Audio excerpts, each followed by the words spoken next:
Rebonjour à toutes et à tous. Bienvenue sur cet atelier, alors qui sera une présentation, mais n'hésitez pas à nous interrompre pour poser des questions. Donc, on va traiter de pourquoi et comment mettre une pesée du gaspillage alimentaire en restauration collective. Donc, moi, je suis Nicolas Mortas, je suis cofondateur d'Organéo.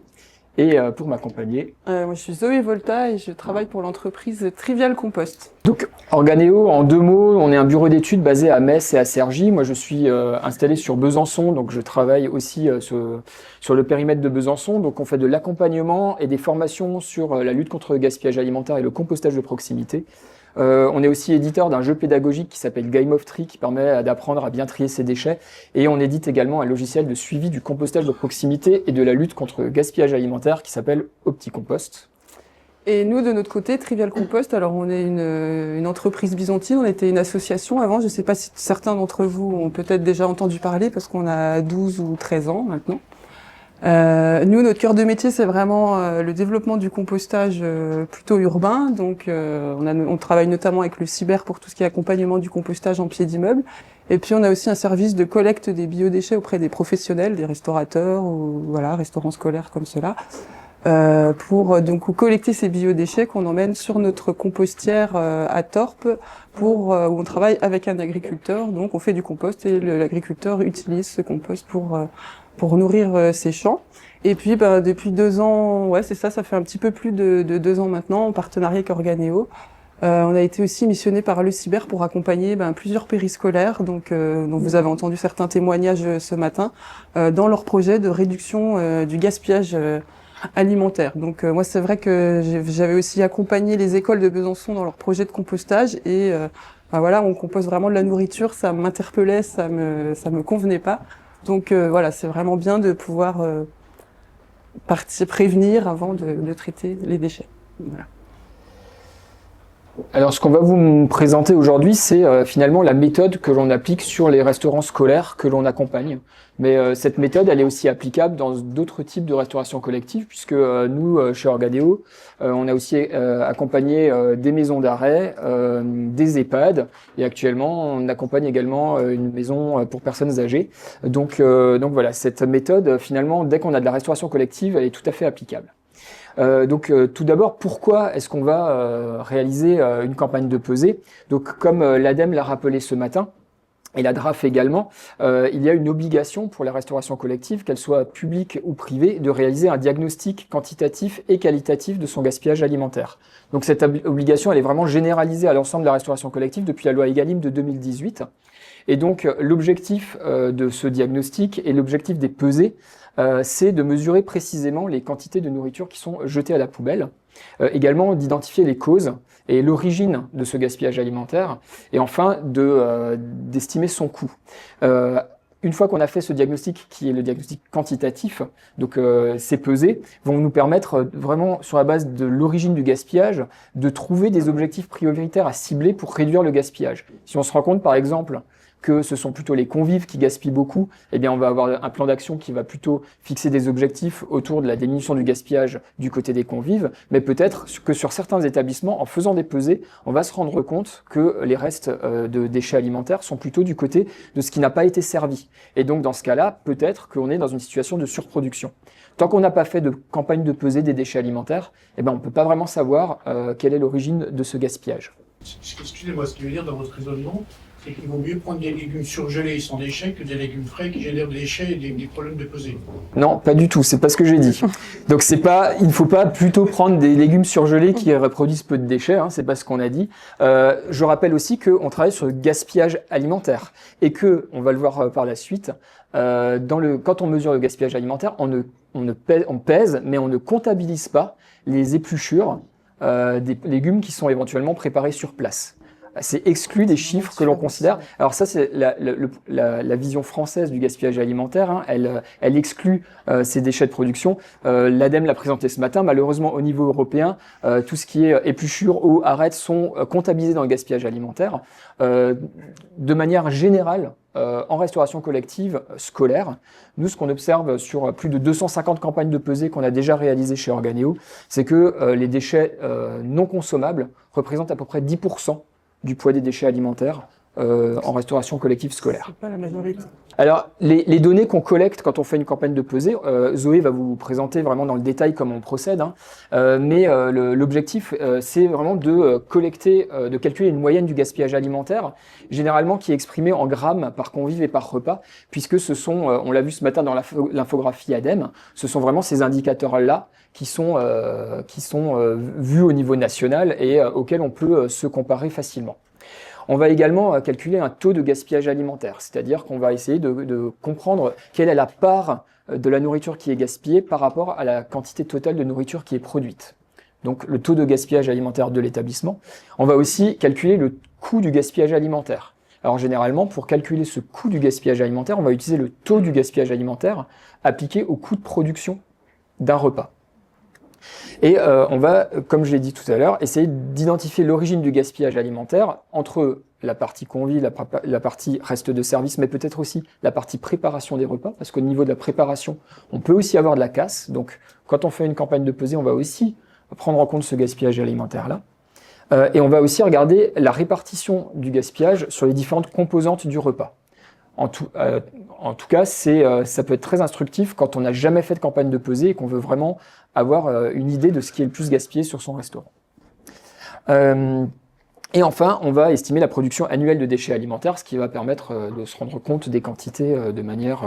voilà. Généralement, ça s'élève, comme ça a été cité ce matin, à 1 à 2 tonnes par an et par restaurant scolaire. Hein. Très souvent, on est dans ces ordres de grandeur. Les périscolaires de 100 élèves à peu près. Sur un établissement comme ça, on est...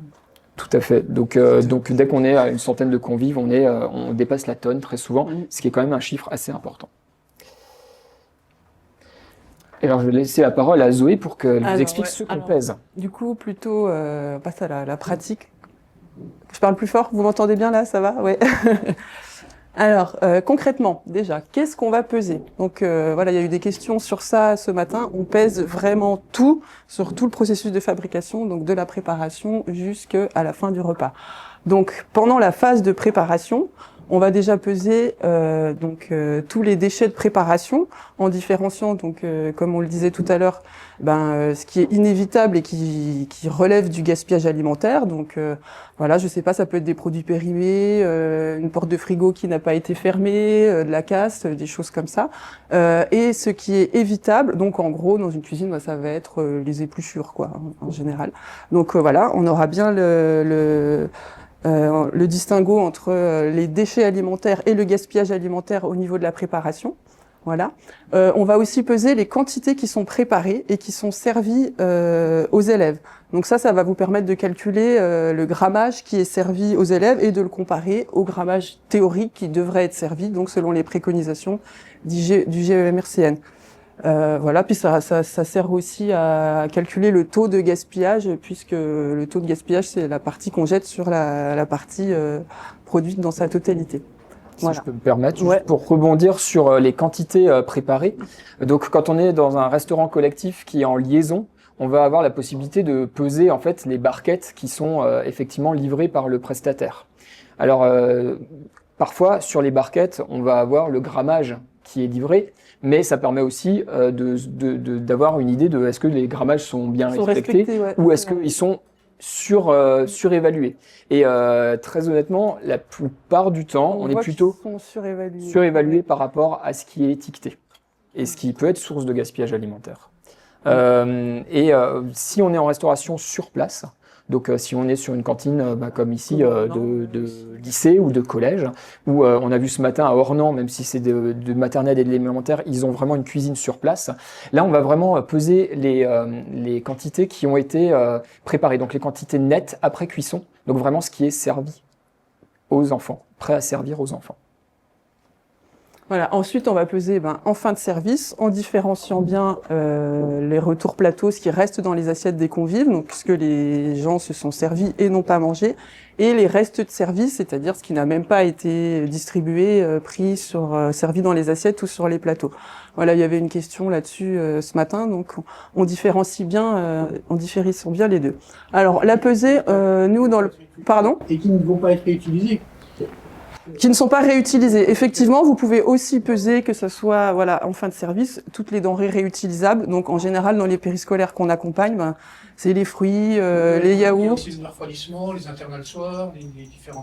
Ouais, voilà, ça c'est pas pesé. Vraiment, on pèse que ce qu'on jette. Alors, Et on peut également peser ce qui est réutilisé, qu'on refroidit, qu'on réutilise, etc. Ouais. alors c'est quand même pesé pour pouvoir mettre en évidence cette bonne pratique de réutilisation des denrées.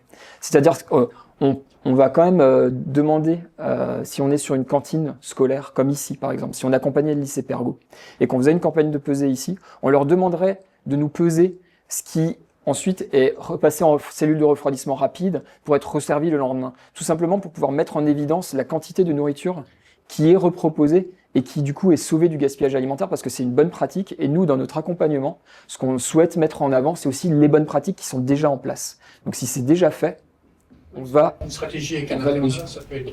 Voilà. Il y a aussi des plats qui nécessitent d'avoir des grosses quantités par rapport à... qui sont plus faciles à faire en très grosses quantités. Donc il y a plein de stratégies différentes en fait. Tout à fait. Donc là, dans le reste de service, c'est vraiment ce qui part à la poubelle. Ouais, voilà. Pendant le projet qu'on a mené avec le cyber, les campagnes de pesée ont duré 2 semaines. Mais je sais que Organéo, faut au moins 1 semaine.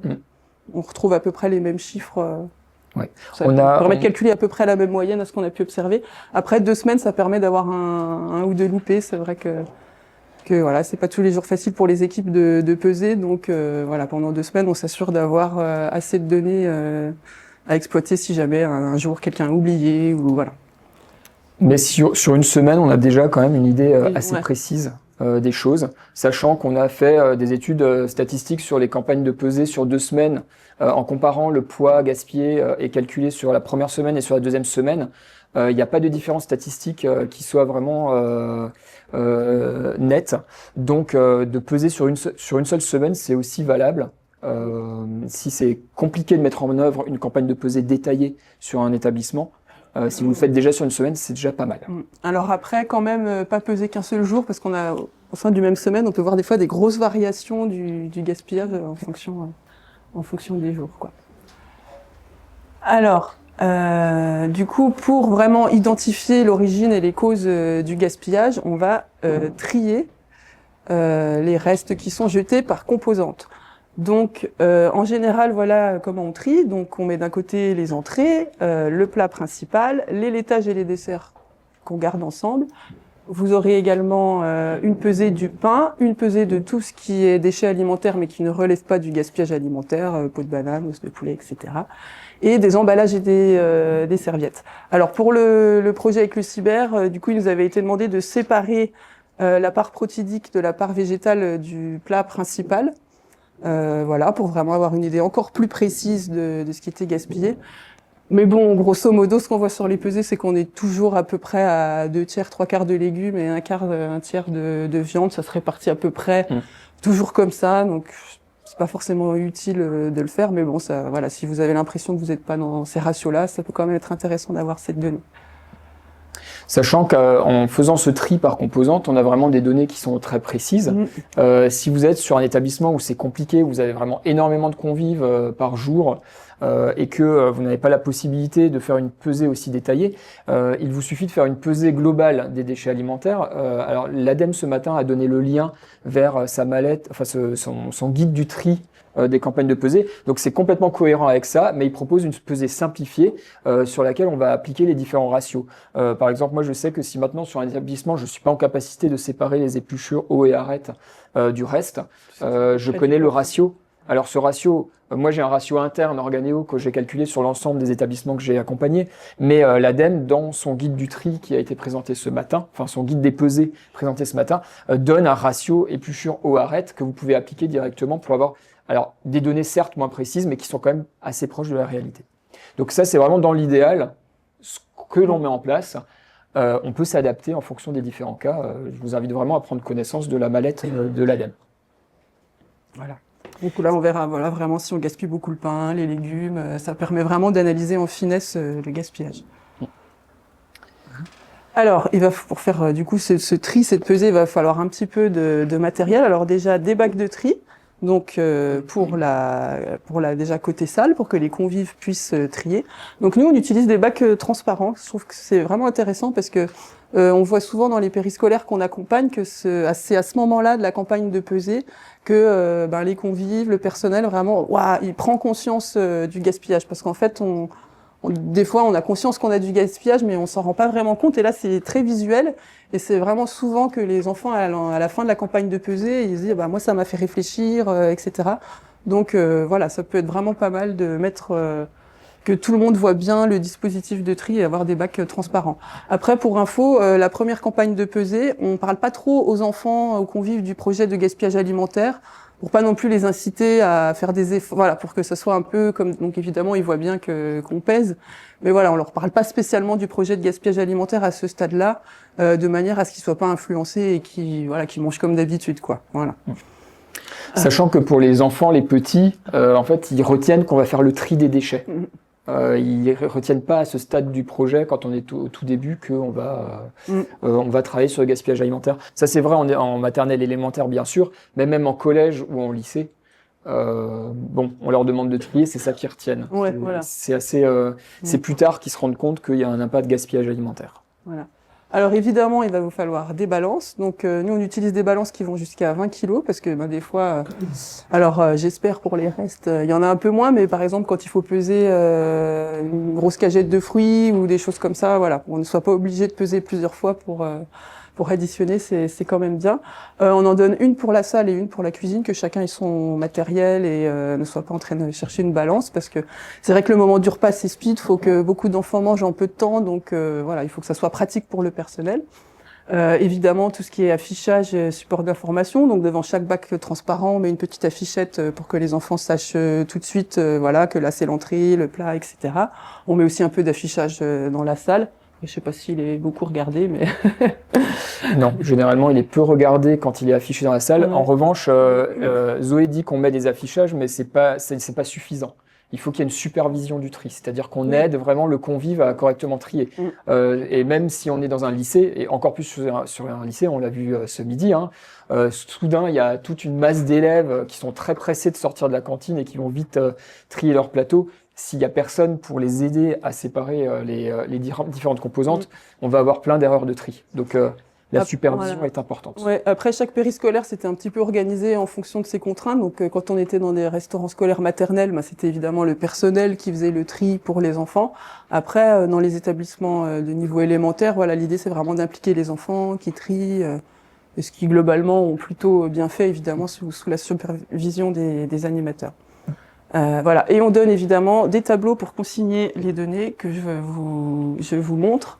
Alors ça, c'est le tableau de pesée côté cuisine. Donc vous voyez bien, on a une ligne pour chaque composante du repas, une colonne pour les déchets de préparation, pour les quantités qu'on a préparées, pour le fin de service et pour les denrées réutilisables. Donc de l'autre côté, vous avez au verso, vous avez fromage, dessert, la suite du repas.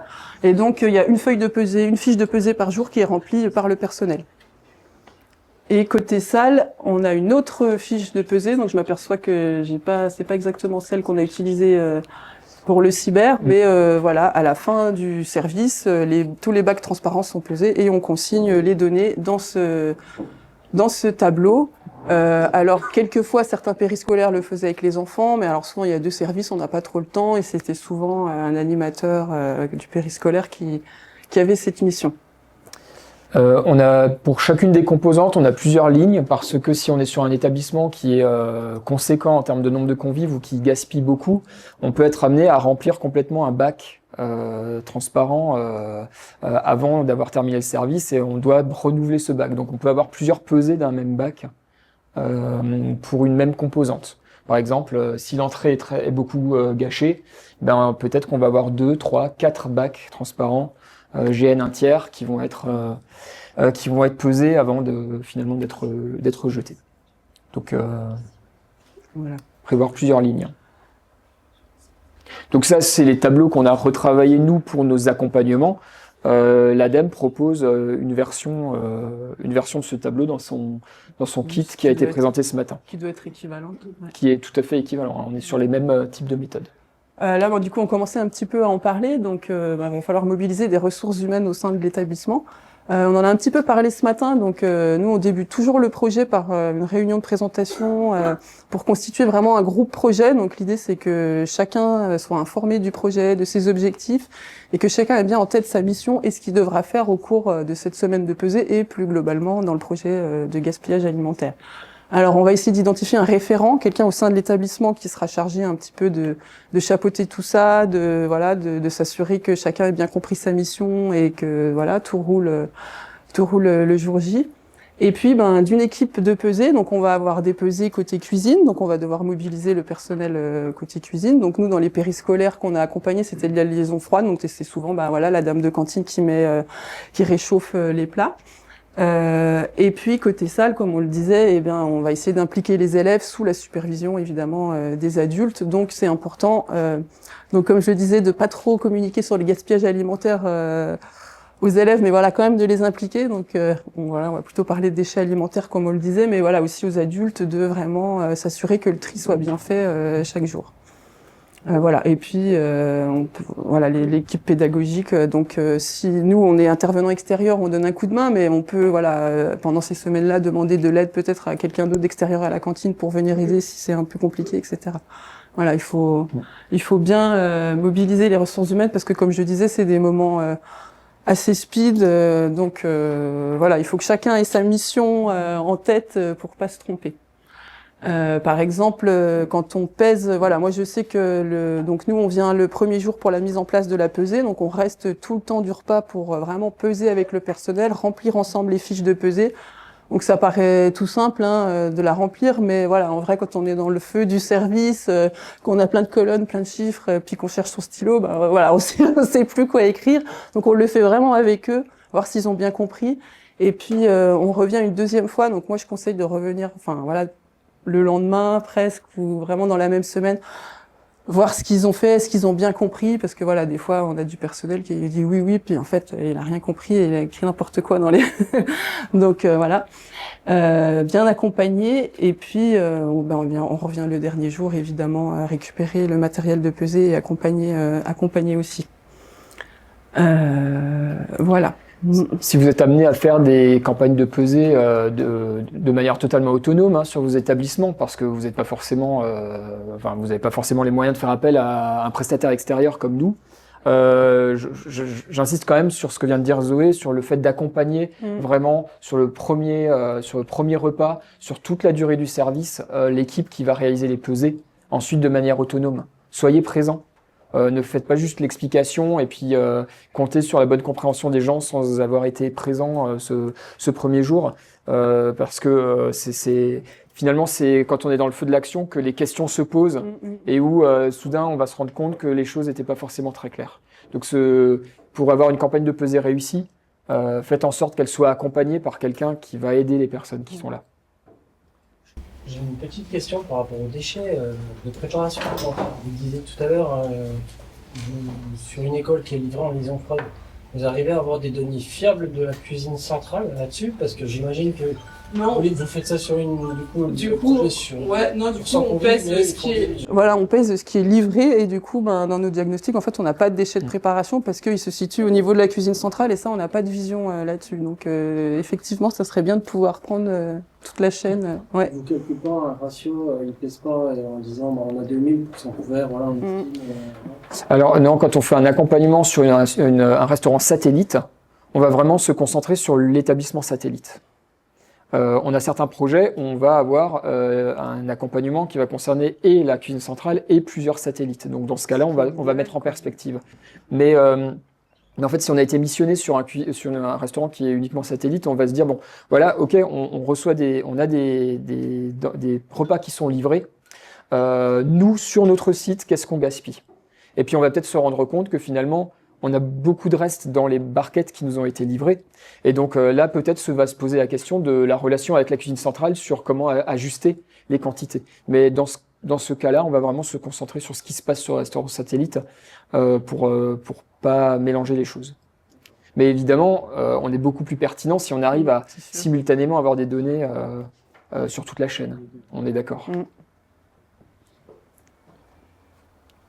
Alors voilà, je vous ai mis quelques photos. Donc là, on voit plutôt dans une campagne de pesée, plutôt dans un lycée, si je me trompe pas. Oui, c'est un lycée. Où voilà, une équipe d'éco-délégués est mobilisée pour faire la pesée. Voilà, là, on voit les enfants d'un périscolaire qui vont trier en autonomie, en maternelle, où ils sont plutôt aidés. Et puis voilà, un enfant, dans la mesure du possible, on essaye d'impliquer les enfants, même si c'est pas toujours évident. Cela dit, pas toujours évident, ça peut sembler compliqué, mais on a toujours des volontaires. C'est-à-dire que les jeunes, que ce soit les enfants ou même les collégiens ou même les lycéens, on trouve toujours des convives qui se mobilisent sur le sujet. Donc, et généralement, c'est plutôt apprécié de participer à ces campagnes de pesée. Donc, n'hésitez pas à faire appel à eux, ils sont super contents de le faire. C'est vrai.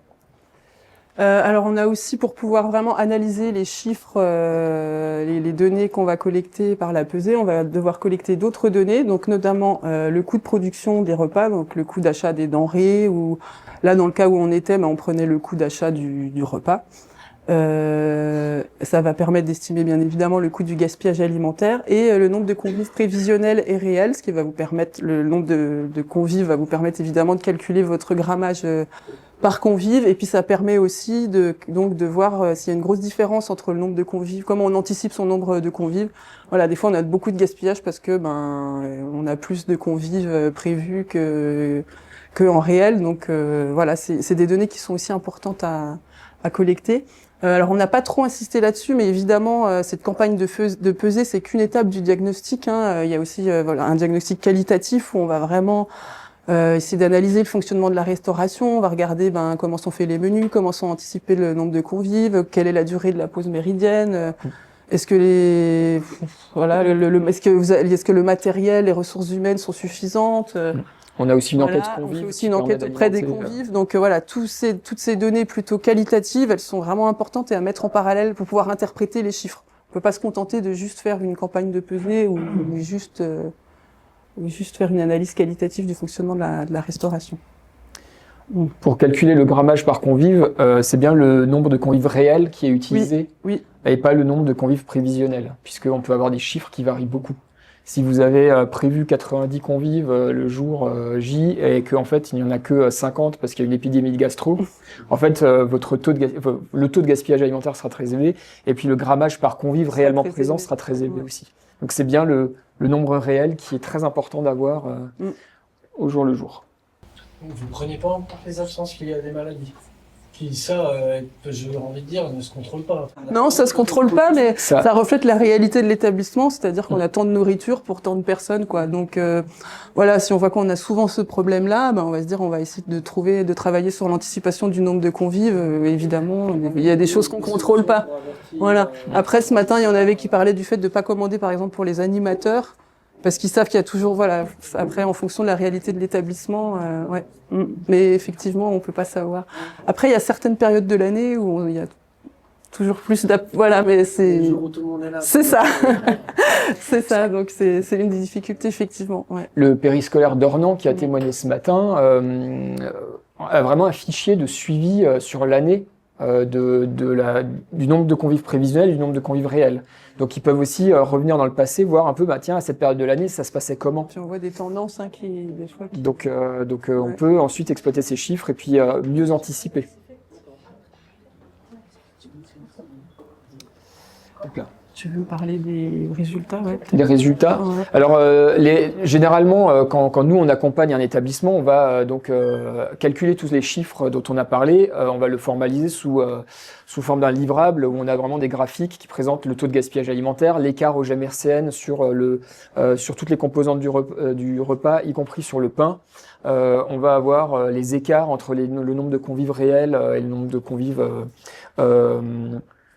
anticipé. Donc l'idée c'est vraiment de formaliser un rapport de pesée et je pense que si vous faites des campagnes de pesée même en autonomie. Vraiment, faites l'effort de formaliser vos chiffres sous format graphique, de manière à pouvoir les communiquer ensuite aux établissements qui ont réalisé la campagne de pesée, parce que vraiment, c'est là où on a le retour. Et les résultats sont vraiment parlants, et puis ça va permettre d'engager la discussion. Et dans la méthode d'accompagnement que l'on déploie avec le cyber, donc on a une première réunion de présentation de la synthèse de tous ces résultats à l'équipe projet. On va échanger sur les premières idées permettant de réduire le gaspillage alimentaire, et on se revoit à peu près 3 semaines à 1 mois après cette réunion de présentation des résultats pour là réfléchir en groupe et rédiger un plan d'action du gaspillage alimentaire.